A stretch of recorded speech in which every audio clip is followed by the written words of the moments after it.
ফাটাফাটি তু ফাটাফাটি তু ফাটাফাটিয়া কি দেখবার মতো রানী হরিতে আয়োজন হয়েছে। বন্ধু খাবে তো তোমরাও চলে আসো।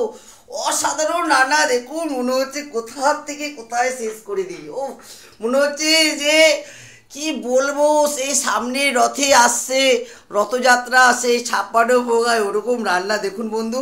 প্রথম থেকে দেখাই লুচি, আলুর চোখা, পাঁপড় ভাজা, বেগুনি, ডিমের কালিয়া, চাটনি, দই পটল। উফ, দই পটলটা দেখুন, তার সাথে মাছের ডিমের বড়াটা যা বানিয়েছি না, এটা আমার মালদা মামিদের কাছে শেখা।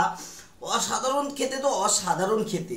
তার সাথে এটা শাক ভাজা, এই শাকটা একটু অন্যরকম, এটা 11টা ছেলে ওরা খুব ভালো খায়, ওদের জন্য বানানো। মাছের কালিয়ার ডাল। বন্ধু খাবে তো তোমরা সবাই চলে আসো। আর বেশি কথা বলছি না, টাটা বাই বাই, সবাই ভালো থাকো।